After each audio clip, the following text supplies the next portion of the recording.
Assalamu alaikum. Bismillahirrahmanirrahim. My name is Ejaz Hussain Jamali and Today's my presentation topic is gel electrophoresis.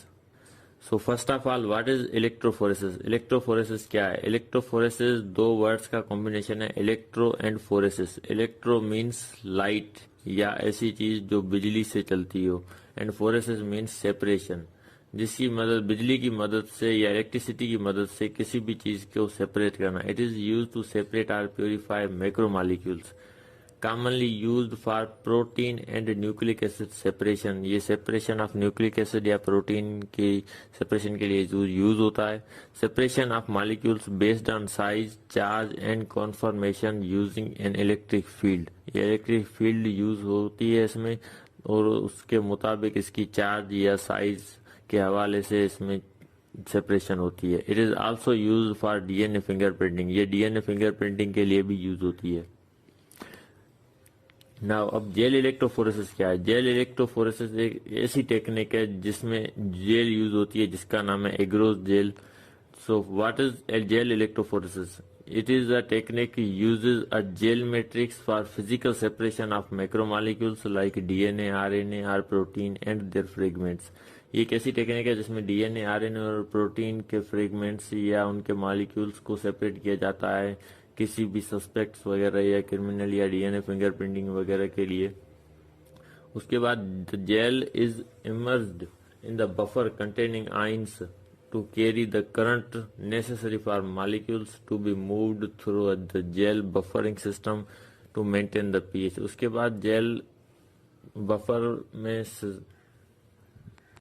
इसमें क्या होता है कि jail emerge हो जाती है बफर कंटेनिंग ऑयंस में जो कैरी करती है करंट को जो कि मॉलिक्यूल्स के लिए जरूरी है to the move from the gel to buffering system to maintain the pH.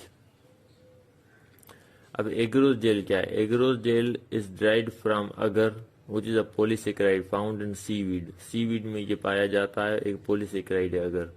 Low concentration of agarose solution can be heated in appropriate buffer and form a solid when cooled.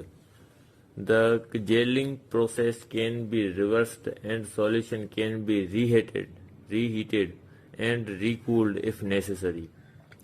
Solidified gel are flexible and stable. Solidified gel जो है वो stable होते हैं और flexible होते हैं, so they can manipulate to steady the DNA. Ethidium bromide is commonly used. Ethidium bromide commonly used होता है. It requires UV light, ultraviolet light to visualize, and it is known as mutagen. Methylene blue is also used, maybe visualized bands of DNA and requires only visible light to see. Pouring a gel. Agarose solution of a desired concentration must be microwaved to completely melt all the agarose. The solution is allowed to cool around 60 degree. Solution को cool किया जाता है around 60 degree centigrade. The gel is poured into a prepared casting trays with the comb inserted. इस pipette की मदद से उसे trays में इंसर्ट किया जाता है. The gel is allowed to solidify at room temperature. Loading a gel. After cooling at room temperature, the sample comb is carefully removed from the gel.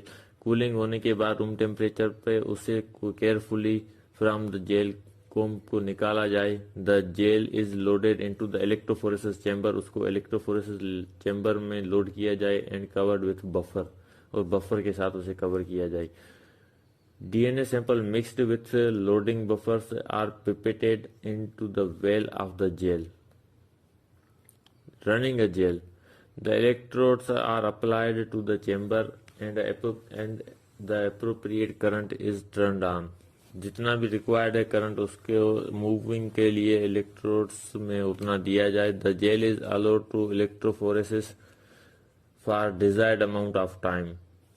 Eight the end of run the gel is stand and the viewing of the gel chamber is seen if not using ethidium bromide. So summary. Electrophoresis is used to separate the molecules based on their size and charge. Nucleic acid fragments can also be used for agarose gel molecules.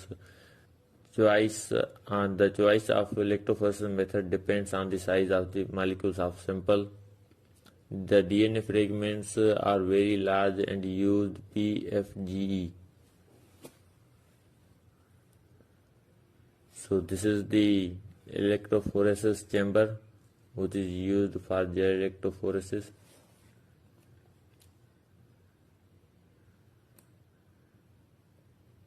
Thank you so much.